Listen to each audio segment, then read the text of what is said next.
Assalamualaikum. Today, my group will be presenting our case study, which is E&E products drive up June export by 7.6%. Before that, this is my group members. So, at Kuala Lumpur, export expanded by 7.6% year-on-year to RM78.66 billion in June, extending its growth for 4 consecutive months, driven by electrical and electronic products, while China continuing to be a strong market. Export of manufactured goods in June 2018 increased by 12.7% year-on-year, or RM7.55 billion to RM67.19 billion, accounting for 85.4% of Malaysia's total export. However, the increase in export was below a Bloomberg survey of 11.5%. Rand rating expected Malaysia export growth to pick up to 8.7% in June from the 3.4% increase in May. The expansion was driven mainly by higher export of electrical and electronic products, petroleum products, manufacturers of metal, as well as chemical and chemical products, it said. E&E products valued at RM29.89 billion, accounting for 38% of total export, increased by 6.9% from June 2017. In June 2018, export to China remained strong and record growth for the third consecutive month since April 2018, rising by 16.9% to RM11.44 billion. This was due to higher export of chemical and chemical product, manufacture of metal, liquefied natural gas, as well as optical and scientific equipment.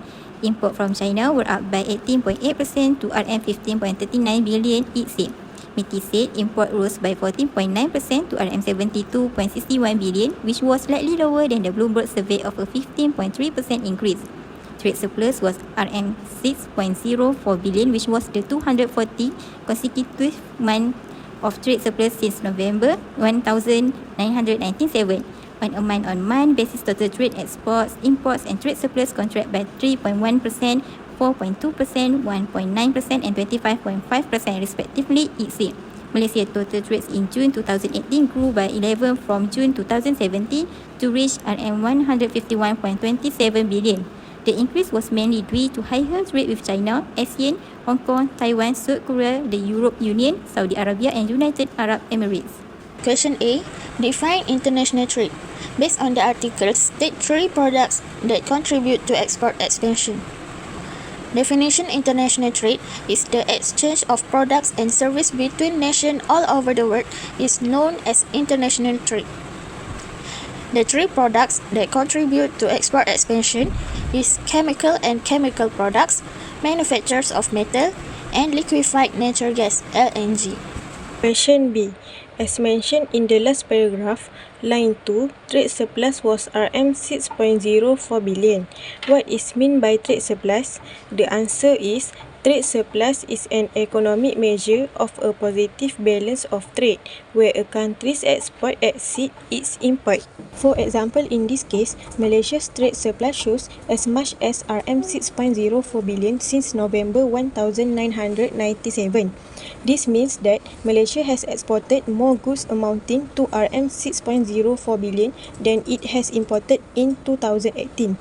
This shows that Malaysia's trade surplus is increasing from the previous year.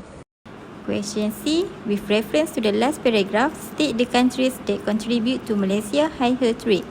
The answer is Arab Saudi, China and Hong Kong. Briefly explain 3 advantages of international trade. 1. More job opportunity. Beyond the job opportunity available in career in international trade, the industry helps to generate jobs as companies expand their available markets.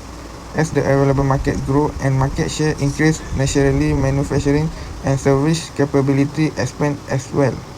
The end result is more job opportunity are available for working class. The second one is to reduce cost of production. As a distribution company, you can expand your product offering with ability to select the quality you wish to offer to the customers. And the last one is to have more profit margin. Indeed, many companies in the production areas focus on exporting in order to sell their product at the highest price. This is particularly the case for spice and aromatic plants. which account for only a part of a market. Not only do companies increase their margin, but they also reach a wider target audience. The balance of payment (BOP) is a country national account which tracks all financial and currency flow into and out of the economy during a given time period, generally a year. It keeps track of all debit and credit transactions between domestic citizens and foreigners. Two items that fall under current account in the BOP is the trade in good and service and income. Trade in a good and service is a keep track the transaction in a good and service between resident and non-resident. For the example, firms sell